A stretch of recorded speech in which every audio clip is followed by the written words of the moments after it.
नगरपालिका निवडणुकीत भाजपला बहुमत चांगल्या प्रकारे मिळालेलं आहे. तसेच पुणे आणि पिंपरी चिंचवडमध्ये राष्ट्रवादी काँग्रेसला सत्ता मिळेल असं चित्र होतं.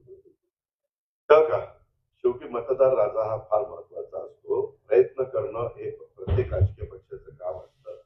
त्यांनी प्रयत्न केले, परंतु भाजपला अतिशय चांगलं यश मिळालं. त्याबद्दल भाजपचं मनापासून अभिनंदन, मनापासून कौतुक.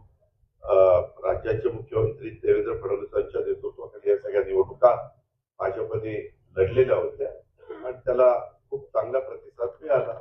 आता इतरांचा त्याच्यामध्ये पराभव झाला. पराभव झाला, माझं स्वतःचं गणित असं असतं की पराभवाने खचून जायचं नसतं, पुन्हा त्याच्यामध्ये आपलं आपलं काम करत राहायचं असतं. पराभवाची कारणं नेमकी काय वाटते?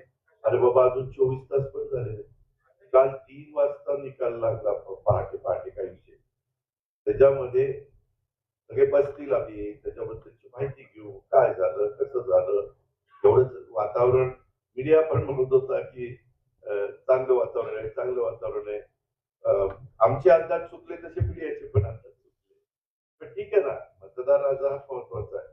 माझ्या दृष्टीने आत्ताचं कृषी प्रदर्शन हे खूप महत्वाचं आहे आपल्या शेतकऱ्यांच्या दृष्टीनं. आणि माझ्या एकंदरीत महाराष्ट्र हा कृषीप्रधान राज्य आहे आणि त्याच्यामध्ये जेवढं शेतकऱ्यांना मी समाधानी करू शकू तेवढं एक तिथं आर्थिक सुबत्ता येण्याच्या करता मदत होत असते आणि म्हणून आम्ही त्या कामाला जास्त प्राधान्य दिलंय. आणि त्याच्यात आमच्या कृषी विकास प्रतिष्ठान, त्याच्यामध्ये आमचं कृषी विज्ञान केंद्र, चेअरमन आमचे राजेंद्रजी पवार आणि त्यांची सगळी टीम नलवडे आणि सगळ्यांनी खूप लक्ष घातलं. आणि तुम्ही पण, माझी तुम्हाला विनंती आहे की काही गोष्टी तुम्ही पण दाखवा मीडियाच्या माध्यमातून. प्रिंट मीडियानी तसेच माहिती द्यावी आणि इलेक्ट्रॉनिक मीडियाने ते दाखवावं की काय काय तिथं चाललेलं आहे.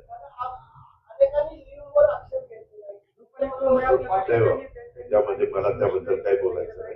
माझा त्याच्याबद्दल काही आता मी काही बोलू इच्छित नाही. पीएम त्याच्या पद्धतीने काम करतं. काय होतं, ज्यावेळेस पराभव होतो ईव्हीएम वर दोष द्यायचा, यश आलं की बद्दल बोलायचं नाही. अरे जाऊ दे ना, शाही कुस्ती जाते. ठीक आहे रे बाबा, एखादी इंडिव्हिज्युअल एखादी उमेदवार बोलत असतील म्हणजे आता 29 ठिकाणच्या निवडणुका, इतके हजारो लोक उभे, त्याच्यात एखाद्या व्यक्तीला जे वाटलं, लोकशाही आहे, संविधानाने अधिकार दिलेला आहे प्रत्येकाला आपलं मत मांडण्याचा. ठीक आहे, धन्यवाद. दिवसभरातील घडामोडींचा आढावा घेण्यासाठी पाहत रहा N24 मराठी न्यूज.